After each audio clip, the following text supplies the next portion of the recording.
සුබ දවසක්. ඔන්න ඉතින් අද හදන්න යන්නේ මම බිත්තර වලින් රසම රස බිත්තර තෙම්පරාදුවක්. ඉතින් අපි හැමදාම කන්නේ එක්ක බිත්තර තම්බලා එක්ක බෙදලා එක්ක ඔම්ලට් එකක් දාලා ඒ වගේනේ. ඉතින් බලන්න මෙහෙම හැදුවහමත් බිත්තර හරිම රසයි. සාමාන්‍යයෙන් නිකන් බිත්තරේ කනවට වඩා මේ වගේ හදාගත්තාම රසට බත් ටිකක් කන්න පුළුවන්. එහෙනම් අපි බලමු මේක කොහොමද කරන්න කියලා. මම මුලින්ම මේ බිත්තර ටික තම්බලා හතරට කපාගෙන තියෙනවා. බිත්තර මං 4ක් ගත්තා. ඒ වගේම සුදු ලුණු බිග් 2ක් විතර තලලා අරන් තියෙනවා. මාළු මිරිස් කරලා, කරපිංචා, ඒ වගේම බීලුණු, තක්කාලි තමයි මම මේකට ගන්නෙ. ඉතින් මුලින්ම අපි පොල් තෙල් ටිකක් දා ගන්න ඕනේ පෑන් එකට. ඊට පස්සේ අර යන්තම් තලාගත්තු සුදු ලුණු බිග් 2ක් හරි 3ක් හරි මේ විදියට ඒක බෙදෙන්න දෙන්න. අපි ඊට පස්සේ මේ විදියට කරපිංචා ටික දාලා හොඳට මේක තෙම්පරාදු කරගන්න. මේ ඔක්කොම අඩු ගින්දරේ කරගන්න. ඊට පස්සේ ඉතින් මම ලියාගත්ත බීලුණු ටික එකතු කරනවා. ඒ වගේම මාළු මිරිස් කරලත් එකතු කරනවා. මේ ටික හොඳට කලවම් කරගන්න.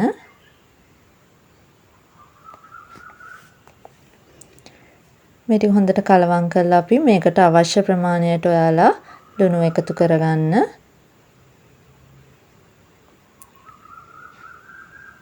අවශ්‍ය ප්‍රමාණයට කහ කුඩු චුට්ටකුත් දාගන්න. කහ කුඩු ගොඩාක් දාන්න එපා. ලස්සන පාටක් එන්න විතරයි අපි දාන්නේ. තේ හැඳි කාලකටත් වඩා චුට්ටක් අඩුවෙන් වගේ දාන්න ඕනේ. කාලක්වත් දාන්න එපා. හැඳි තුඩට වගේ චුට්ටක් අරන් ලස්සන පාට එන්න දාගන්න.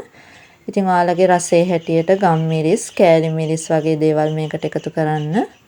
එකතු කරලා මේක හොඳට කලවම් කරගන්න. මේ බිත්තර බෙදුම හදද්දී මේ ලුණු මිරිස් එහෙම එච්චර කර කරන්න එපා. යන්තමට අර මැලවෙන්න වගේ තියෙනකොට චුට්ටක් අර ලුණු ටිකක් හැපෙනකොට මේක හරි රසයි. ඉතින් ඔයාලා කැමති නම් මේකට සෝයා සෝස් චුට්ටක් එකතු කරගන්න පුළුවන්. ඒක අත්‍යවශ්‍ය නැහැ. මම චුට්ටක් විතර එකතු කරා. තේ හැඳි 2ක් විතර.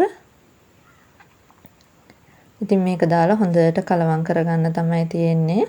දැන් ඇති මේක විනාඩියක් 2ක් විතර මේ ලුණු ටික මැලවුණාම හොඳටම ඇති. ඉතින් ඊට පස්සේ අපි තක්කාලි ටික එකතු කරනවා මේ විදියට. තක්කාලි ටිකක් දාලා තප්පර 10ක් 15ක් විතර ගියහම අපි අර තම්බලා කපාගත්ත බිත්තර ටික එකතු කරලා පරීස්සමට කලවම් කරන්න ඕනේ. මොකද බිත්තර කහමද වෙන් වෙන්න පුළුවන්. ඉතින් චුට්ටක් නම් වෙන් වෙනවා.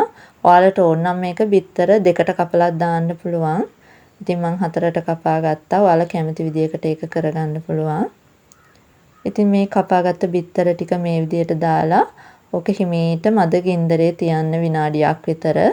තියලා අපි හිමීට පරිස්සමට කලවම් කරගන්න ඕනේ. ඔන්න ඉතින් මේ විදියට මේ විනාඩියක් විතර මම තිබ්බ අඩු ගින්දරේ. ඊට පස්සේ මේක මේ විදියට හිමීට කලවම් කරගන්න. බිත්තර කහමද ටික වෙන් වෙන්නේ නැති වෙන්න.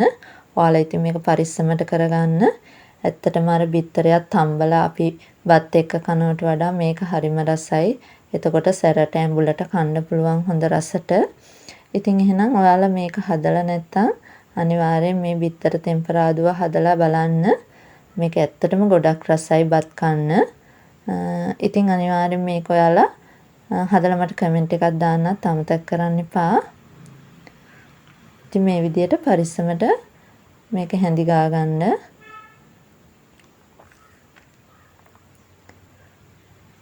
ඉතින් ඔච්චරයි කරන්න තියෙන්නේ. හරිම රස කෑමක්. ඉතින් ඔයාලා එහෙනම් අනිවාර්යෙන් මේක හදලා බලන්න.